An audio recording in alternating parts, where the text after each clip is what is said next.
Three, two, one. Welcome to the SaaS Pulse Show. My name is Michael Bertoni, and I'm the founder and CEO of SaaS Talent. And unbelievably excited today, everybody. It's our Thanksgiving edition of the SaaS Pulse Show, right? So if everybody knows Thanksgiving's tomorrow, we still do the SaaS Pulse Show. So everybody, I want to introduce the world to this amazing founder and CEO. He's going to actually say his last name for us, right? Because I don't want to mess it up. So his name is Otis And last name is Gospodnetic. Gospodnetic. Like I was going to say that wrong, everybody. So I just said it right. He is the founder and CEO, and at double E, he's got a company name, Sematext. Sematext. Am I saying that right? Sematext. Sematext. Sematext. Right? It's like Yeah. you guys make it super hard. The Thanksgiving edition is always hard. So his company, Otis's company, is infrastructure and log monitoring solution. It's also synthetic and real user monitoring, right? He has a services company, but he also has software built in. So I'm so excited to have you on the show, Otis. I'm glad to be here. Thank you for inviting me. Yeah, so Otis, what I always love to start with, if you listen to my podcast, is the superhero backstory, right? The superhero backstory. You got a good superhero look, right? What I like everybody to explain is how did you get here, right? So what's your backstory? What'd you do? You can go as far back as you want. What'd you do? And how did you come to your company right now? Well, I was born in, That's all but I'm right. not going to go that far because that's really far. That's about 50 years back. Yeah. Um, but I'll start with, let's say, college period, which was back in mid-90s. I had, for some reason, interest in information retrieval, basically finding information, and built some tools around that. And then right around 2000, this project called Lucene appeared. This was a Hmm. software library that is capable of indexing text and searching text. And I became a relatively early adopter of this technology. And together with it, I joined Apache Software Foundation, which is a nonprofit that hosts a lot of software projects. It's been in existence for, I don't know, 3+ decades at this point. So I started participating in the development of some open source tools like this Apache Lucene, and then later something else from the same search space called Apache Solar. Hmm. And I Search. spent I invested quite a bit of my time and nights into building this, helping the community, building the community, and that sort of stuff. And that led me to co-authoring a book for Manning, which is a publisher of technical books here in the Yeah. US, a book called Lucene in Action. Hmm. I also published a number of technical articles on the topic of search, and that basically allowed me to build sort of a brand and gain exposure and recognition for the knowledge and experience that I had with search technologies. Starting from that, I started providing consulting services around these technologies. And then about 15 years ago, I founded Sematext as a kind of a professional services company from which the need to build monitoring tools emerged. Sure. And now I lead Sematext, which is a globally distributed organization of about 20 to 30 people. Nice. Yeah. So yeah, it's really cool. I mean, everybody remembers when search was a big thing, and now we're all searching on these AI tools, right? That are searching Yeah. the world, right? So I mean, you probably know everything that's going on there. So tell us really quick elevator pitch, right? Quick elevator pitch of what your company does, Sematext, right? What does it Yeah. do, right? What's the value proposition? So they're really kind of two almost businesses in Sematext, as I like to put it. The first one is kind of what I mentioned. This professional services around technologies like Elasticsearch, OpenSearch, and Apache Solar. These are consulting and production support services, which we started with, and that we still provide to date. That's a small side part of Sematext in terms of the number of people who are involved in that sort of stuff. The The other part of the company is our product, Sematext Cloud, which is a monitoring or observability SaaS that has basically all core monitoring capabilities that you can find in large, but also more expensive solutions. Yeah. So yeah, that's basically the gist of. So in terms of, just tell me in terms of the value prop, right? So why are your clients using the product, right? So I get it. It's a cloud-based tech. You built it. So let me help you out here, get you some really good content. So the value. So why does your client choose you over the bigger players or other people, right? So why you? So we hear different things from our various things from our customers. For instance, one is actually good customer service. So, for example, just one example actually from today is somebody came to us from another large vendor in our space. Datadog is the name, the leading vendor in this space.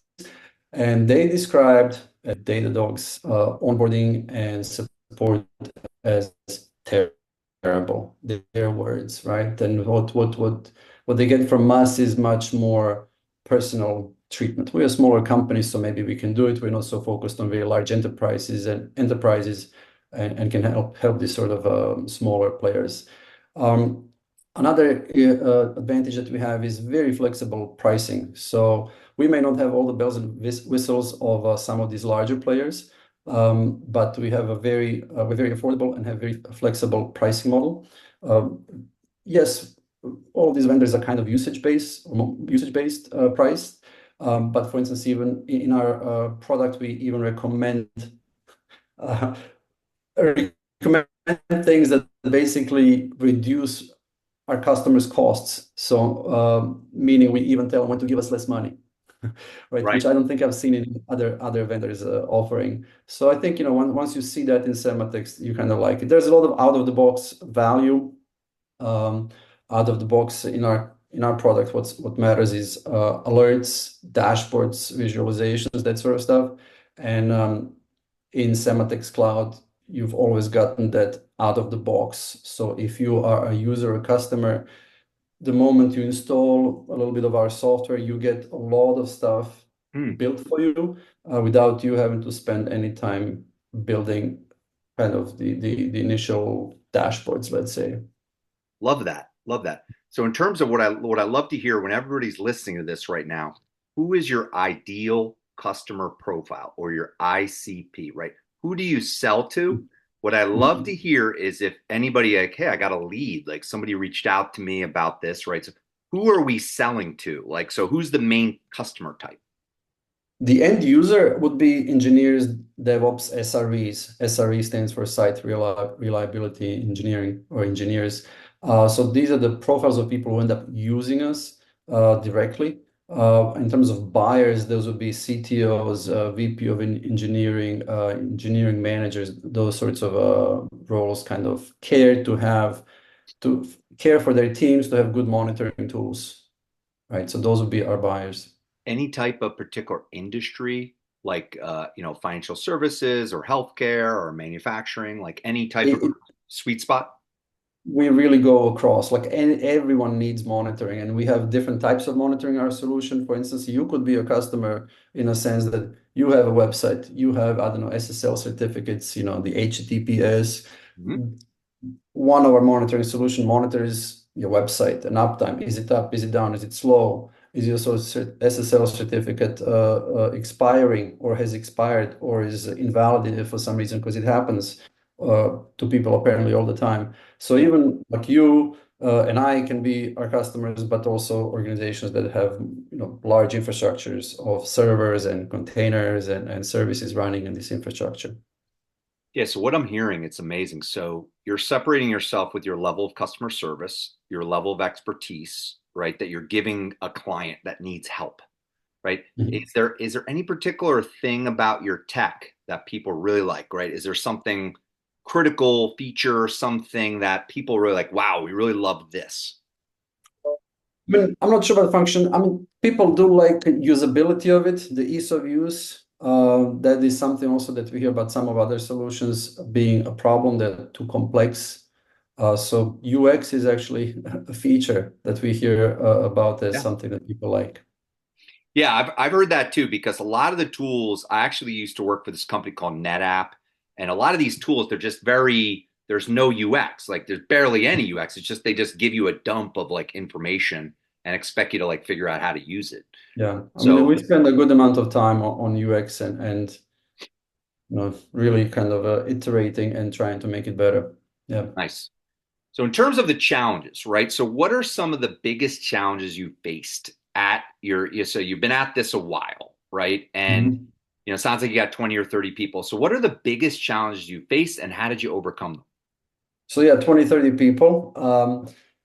That's kind of a challenge. I don't mean in managing 20, 30 people. It's building something meaningful that's competitive, price-wise, offerings-wise, and so on, with what's available out there.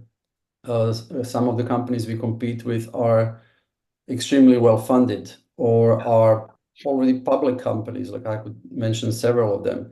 We, on the other hand, 100% bootstrapped by choice, Love it. and that's a completely different game. And so it can be challenging and frustrating to compete in the same space with the larger players, compete for visibility, compete for media coverage, talent even. That's Yeah. your space. And simply building something on a budget, basically. Yeah. So which means you have to be really focused, really on the ball, really be a captain of a really lean and a tight ship where there is no room for dilly-dallying and wasting time and losing focus and keeping busy with things that don't really move the needle. I mean, we have been in such situations and sometimes we still are, but I really do my best to avoid us spending time and money doing things that are really at the end of the day not making business difference. Yeah. And that translates, business difference also translates to value for the customers. Yeah. Yeah. So in terms of how you're going to market today, right? So Mhm. I'm loving bootstrapped. I tell everybody right now there is a wave of bootstrap companies that's just coming, right? Over the last 2 years, when people have lost their jobs, I think so many companies I'm talking to are bootstrapping and building. So it's great. So how are you going to market? So in high level, you told us you're selling to a lot of different companies. How are people finding you, right? And how are you going to market at a high level? Like what's your process for marketing, sales, that type of thing? Yeah, that's an interesting one. So sales, let me start with that. We have actually, this may be surprising, but we've never built out a traditional sales kind of traditional enterprise sales kind of engine. We didn't call anyone, we hardly emailed anyone, kind of cold emailed anyone like that. So our go-to-market motion has been content, lots of Mm. written content and some video content. YouTube, if you look us up, you will see we have a good amount of good number of videos and good number of subscribers, followers. Yeah, so primarily written content, and this has actually allowed us to get a lot of inbound leads over time. So pretty much all of our growth has been from this sort of organic inbound leads and content. Nice. You hear everybody out there listening right now. So you build a great product, right? You write about things that the market cares about, challenges, problems, Mhm. solutions, and people will find you, right? So Yeah. we got a guy right here, Otis, right? Build a product. He really doesn't have a sales like he's not spending a lot on marketing, right? He's writing content, he's building a community, right, of people that have it and they're coming in. They're coming in, right? Yeah, I mean it's not without its challenges. For Yeah. something like Google, I'll mention just two kind of relevant now. first of all, if you putting all your eggs in a content basket, so to speak, you are still at mercy of Google and friends, primarily Google. Right. So Google changes their algorithm. Ooh, got to Right. tweak things. You know what they say about paid ads, like kind of they work as long as you're paying. You stop paying, they immediately stop working. Right. Content, they say, yeah, it will, last for a while. And it's true, it will last for a while, but it's not something that you can kind of stop managing, Yeah. tweaking, and so on, curating, adding to. So it's not without flaws, this sort of go to market. That's one. Second one, uh, traditionally, anyone who's been going out with the content has been targeting Google. Like, no Bing, nobody else, it's just Google. Right. Now you mentioned AI. Now there are at this moment new search engines and ways of finding information, as you Mhm. mentioned earlier, right? With the AI tool, ChatGPT and friends, people are some percentage of them no longer using Google. Right. They are using ChatGPT or one of the other tools. So maybe you've invested all of your time historically in ranking well for content that's in demand on Google. If people are using something else, you may or may not end up being as included as part of the answers in ChatGPT and friends. Yeah. Even if your content is included, you may not get a reference. Your name will be nowhere to be found. Your link to your site will be nowhere to be found. So we'll Yeah. see Yeah. I what got an happens. idea for you. So a lot of our clients early stage, when they have content, Mhm. and they want to be a thought leader, content thought leader, they use LinkedIn, right? So Yeah, LinkedIn, that's yeah, right? So like some of these people, you see them on LinkedIn, you're like, how are you getting this many likes? I mean, it's incredible. yeah. We'll talk about that later. So in terms of just talent overall, so people, talent, you have 20 to 30 people. Mhm. What are some of the biggest things you think about when it comes to talent, when it comes to people, uh, recruiting? Like, what are you doing in those areas right now? Well, I would say in terms of right now, without revealing too much and going into too much details, let me say that I'm further opening my horizons in terms of finding talent than ever before.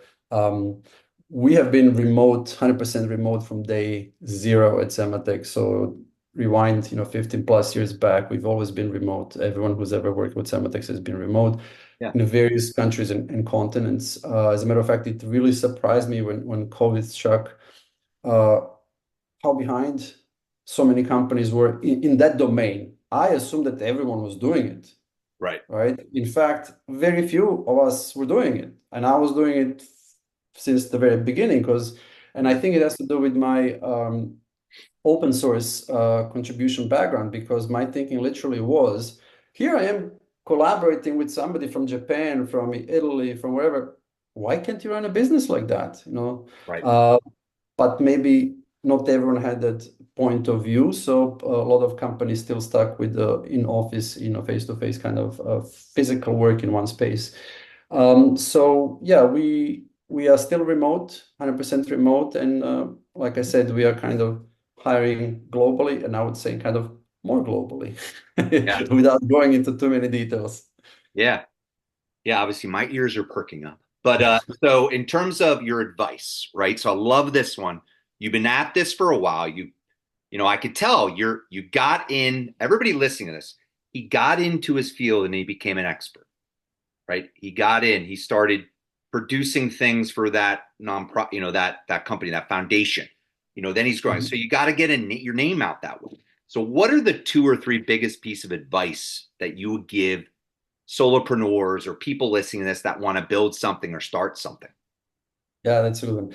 So, first thing, based on my own experience, which is running a company that's bootstrapped, I think people need to think about whether that's the route they want to take or they want to raise money. I have enjoyed building everything myself, so to speak. I mean, not myself, there are others in the team, Yeah. but it's not easy. Yeah. It's not easy and it takes time. And I didn't. I chose not to raise external funding because I didn't want the headache of and pressure of investors, which I have seen previously. If I had to do it all over again, I would think very, very hard whether I really want to bootstrap again Right. or whether I just raise some money. And if things fall apart in 2 years, oh, they fell apart in 2 years, I can try it again. Yeah. So I think it's a trade-off of maybe loss of control versus maybe buying time. And I mean like lifetime. That's which is Yeah, maybe as a maybe a convertible debt round, maybe an angel, yeah, maybe not give my anything. company away, right? Just Yeah. maybe take some angel funding, right? Something like that, right? So Yeah, there are various forms, but in a way, you're buying time, and a way, and I mean really almost like your own lifetime, which maybe as a young person you don't think much of, but as you age, then uh, you start. I would say is especially I would say for technical founders who are building software companies to be very wary of falling in a trap of doing too many things themselves, spreading themselves too thin, becoming maybe a bottleneck, even a bottleneck for growth, potentially burning out and just hurting themselves in the process. So I think part of the job, and I haven't done the greatest job in this domain, is building the infrastructure of the organization yeah, it's hard. and putting that in place. Yeah, getting a mentor. Getting a mentor. People you can figure out a lot on your own, but it'll take time, Yeah, and that's a very costly way of learning. So trying to get somebody who has done this before you, whether they've done it 2 years ahead of you or 20 years ahead of you, you could probably save yourself a lot of time through mentorship. Um, the thing that you're mentioning about the writing on LinkedIn and how do these people get many likes and so on. Brand, whether it's a company brand or your personal brand, I think it's something that goes a long way. I mean, it takes a while to build. I think it doesn't just happen accidentally. You have to really invest in it and be systematic about it. And I would say between company brand and personal brand, I think I would go for the latter at this time, simply because we tend to outlive our companies. The companies come and go, whereas you and I have another, 40 years to live or so. definitely. Uh, Somebody younger, more, and that you could benefit from that longer. That doesn't go away. Whereas the company that may even be yours, 10 years from now, it's no longer yours. You do not have any benefit from that. And last but not least, um, investing in yourself, and Mm. by that I mean really health, physical health, sleep, Oh yeah. physical work, exercise, whatever your cup of tea is, whether it's gym, running, or something else, and diet. I think it's really important to prioritize that to remain healthy in all kind of dimensions. And even though those things take time, especially gym or some equivalent of that, they feed into whatever you're doing and make it better. Awesome, Otis. This has I, been great. Wait, you want someone else you want to mention? I just wanted this last point. I feel like whenever people talk about business, it's and entrepreneurship and so on, I never hear this kind of aspect of physical, mental health. Mental, a little bit, yes, but Yeah. physical, yes. And these two things are inseparable. Yeah. And I think it's really critical that humans, we do that for ourselves, and it will make a positive impact on everyone around you and everything that you're doing around you. Yeah. I couldn't agree more, Otis. It's hard, right? You got to stay physically and mentally strong. It's hard when you're putting in the hours and then you have your family and it's like it's difficult, right? Yeah, So Otis, this has been a great show. Stick around for a few minutes, we'll debrief. So tell the audience again where they can find you, right? So where do they find you? What's your website? And we'll end there. sure. So Sematext is simply at sematext.com. So SEMATEXT.com. Right. That's basically probably the best place to start. And obviously we're on LinkedIn and other places, but that's the site. Awesome. Great to have you on the show. Thank you very much.